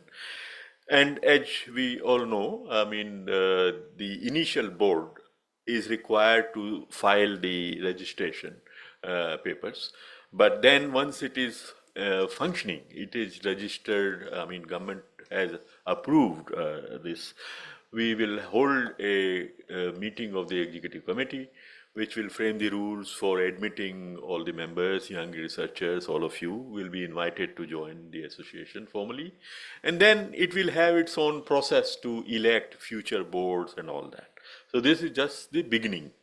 And but I'm very happy that a concrete step has been taken to bring it to sort of life, this association.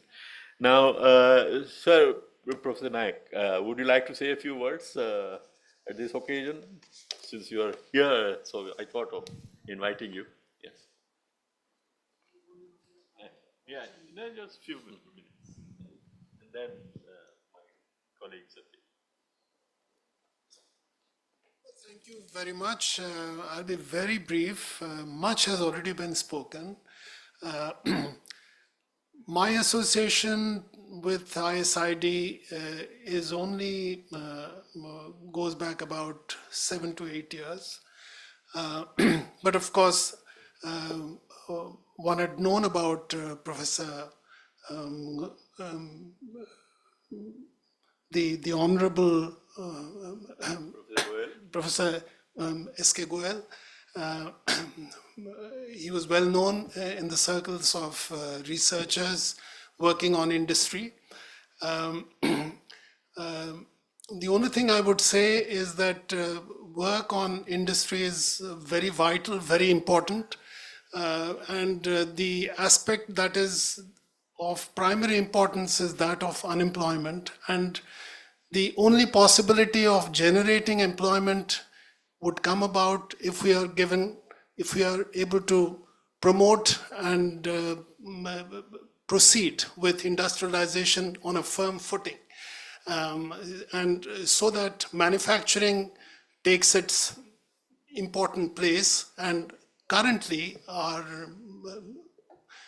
performance on manufacturing is not as good as it ought to be. It has, in fact, tapered down somewhat. And we need to promote industrialization, and particularly the manufacturing sector, to look at the problem of unemployment. This was talked about by Professor Hashim also. So I do not want to say anything more. It's a wonderful occasion, and I think 40 years of ISID is a great moment, and this new research body that you are setting up is very fitting, that we should be spending more time working on Indian industry. So thank you. All the best.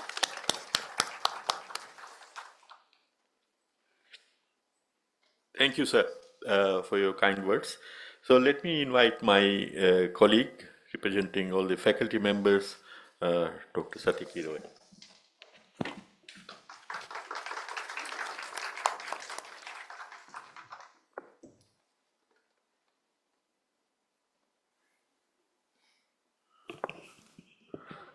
Thanks, Professor Nagesh Kumar, Professor K.L. Krishna, Professor Dhananjay Singh, Professor Hashim, who was the director when I joined ISID, Professor Pulin Nayak, Professor T.C. Anand, and my faculty colleagues, friends, research scholars. This is indeed a very important occasion for us. Of course, this is a beginning of the 40 years of ISID celebration. But I would say that on behalf of all the faculty members, staff of ISID, and the research scholars of ISID, first of all, let me extend our sincere gratitude, tribute to our founders, particularly Professor S.K. Goel, who thought of creating this institute, and also to all the former chairman, board of governance members, to all the former directors, and particularly the faculty members who in different episodes worked at ISID and contributed to the intellectual journey of 4 decades. So this gives us opportunity to remember their contribution.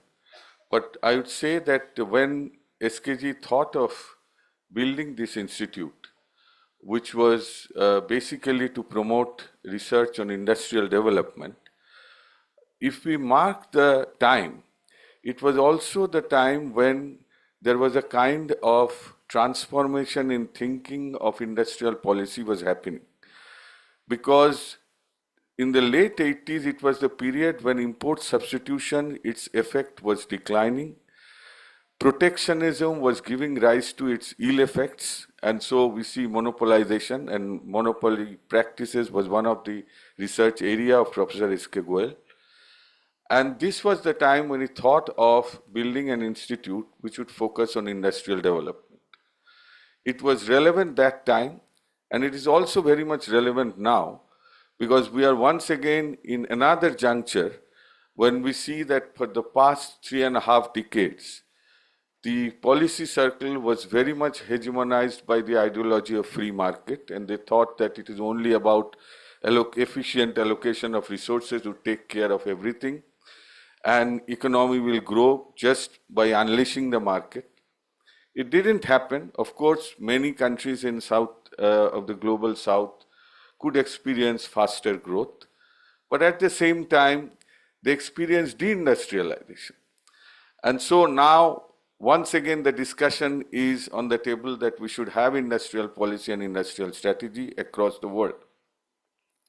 And so the relevance of ISID once again becomes even more important today, particularly in a situation, of course, because of liberalization, interdependence between countries and production structures have expanded.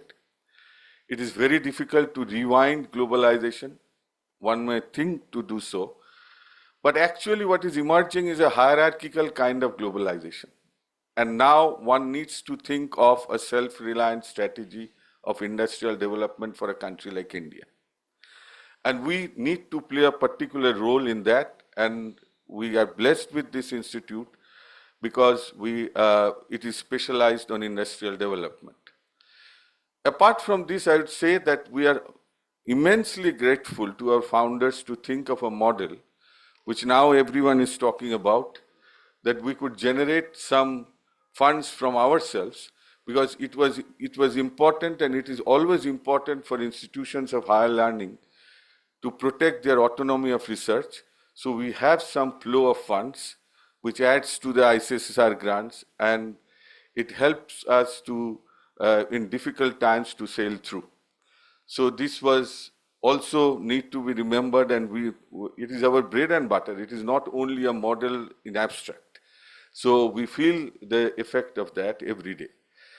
I would also say that SKG always had this vision that this is an institute which should be based on policy research, should participate in policy discourse, and it should be based on evidence-based research. I remember what Professor Hashim was talking about. This was the first project I took up, and we got a project from Planning Commission with the help of Professor Hashim, and I was assigned to do that project on small industries. And I did that project with my earlier work. It came out as a book, but one day SKG used to come, and I and Mohua used to sit in the first floor of the faculty building in two cubicles. He used to sometimes go around and talk to the faculty. So he came one day and said that, okay, fine, you wrote a report for the Planning Commission, it came out as a book, but what is the impact on policy discourse, on policy discussion? And he was insisting me that why it is not being discussed in newspapers, in other places, why it is not taken up.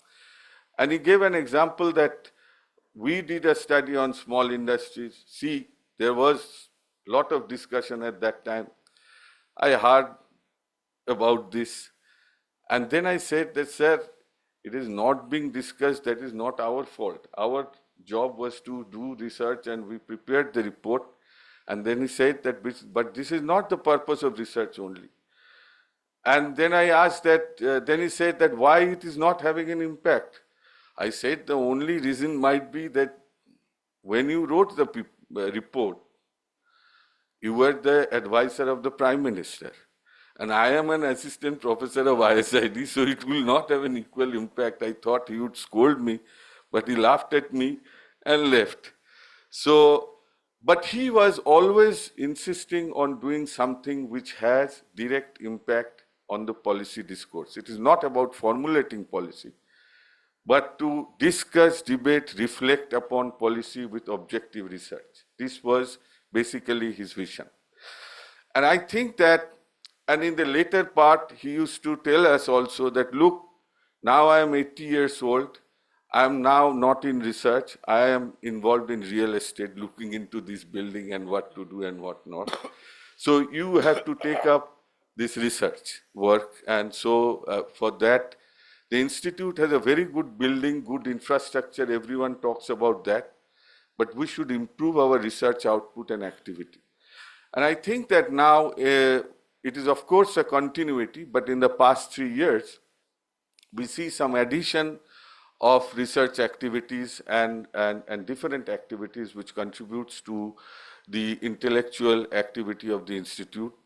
We have our PhD program, which is affiliated to JNU, and this was basically the initiative of our current director, Professor Nagesh Kumar. It was a wish of the faculty for quite some time, but it was realized now.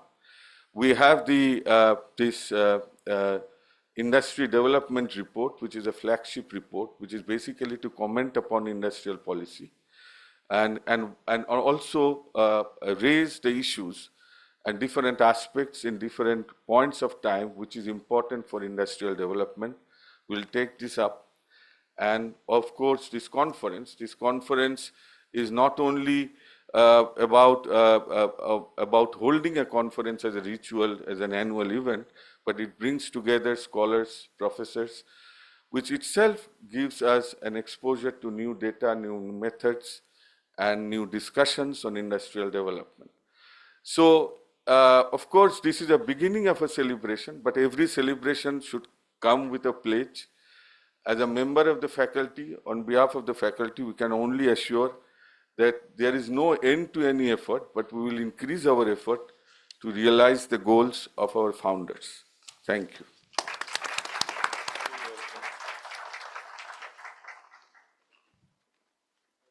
Thank you, Satiki. I think you have really expressed the sentiment of the faculty and all of us, how beholden we are to our founders for creating a space, not only physical space, but intellectual space for contributing to discussion, study, and research on industrial policy and help the country in its transformation, the structural transformation, manufacturing-led in structural transformation, which we believe will help us reach our aspirations as a developing economy to go up, higher up in the hierarchy of the ladder of the development. And while you were talking, Satiki, my mind went to my own experience of working with Professor Goel, which I didn't talk about. I actually, soon after doing my MPhil at Delhi School of Economics under Professor Krishna and Professor Nayak, I very briefly worked at a college, as a lecturer in a college, but within a couple of months of that, Professor Goel had advertised the post of lecturers at the Corporate Studies Group of IIPA, which he was heading. And I applied because he had clearly mentioned he is looking for researchers on foreign direct investment. My MPhil thesis happened to be on foreign direct investment. So I thought I should apply for. I applied, and he and Professor Mr. Chaturvedi conducted the interviews, and I was taken on board along with Kamal Chinoy. So both of us were the first lecturers of Cooperative Studies Group. I stayed with him for 3.5 years, and as Professor Krishna mentioned, it was a time when I assembled the data for my own PhD, which was later on submitted to the Delhi School of Economics. So I learned a lot of things from him, and his kind of emphasis on policy-oriented research, which Satiki was pointing out, his kind of very good understanding of all different databases relating to industrial development and corporate sector. So it was a very good learning period for me. And then later on, I moved on and joined RIS, and then went to United Nations University, came back, and I was watching it from a distance, how the institute was shaping up. And then in 2003, ISISR actually appointed me as a nominee on ISID's board. So I was at that time Director General of RIS, and ISISR, probably at the instance of Professor Goel. So I served until I left the country to join UN SCAP as its chief economist in 2009. So 2003 to 2009, 6 years, I was on the board, and that was the time when this building was being constructed. So some board meetings, I would just come and sit. And so all of these plans were being shaped. Professor Hashim referred to how he negotiated with the IBM. That was briefed in one of the board meetings. And so the building construction took place, and then inauguration of that with Dr. Manmohan Singh as the Prime Minister. So all of that I was witnessing as member ISISR nominee on the board. And I mean, the history takes very interesting turns. And so I never knew at that time that I'll come back to serve in this capacity as I did in 2021, taking early retirement from UN SCAP.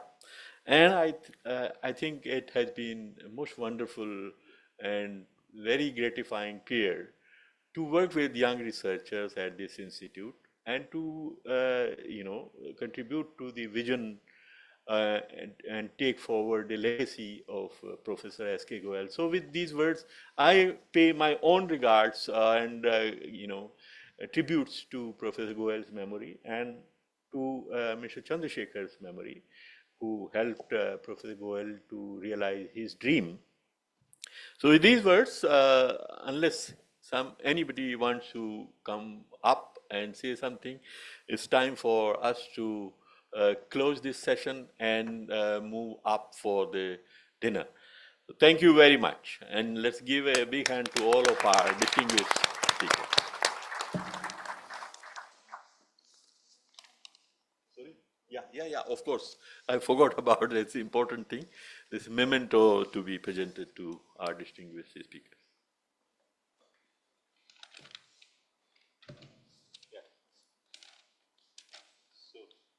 Maybe you can announce. I invite Dr. Surya to please come and present the memento to Professor K.L. Krishna.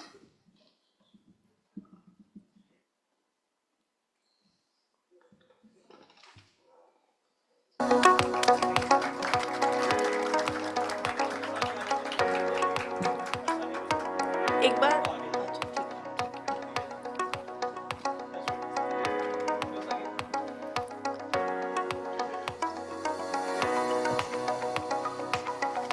Professor Surya to present it to Professor Hashim.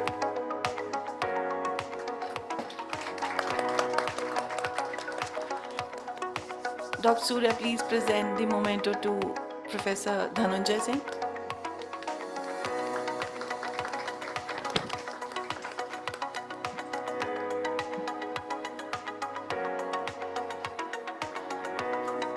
Kindly present the memento to Professor T.C. Anand.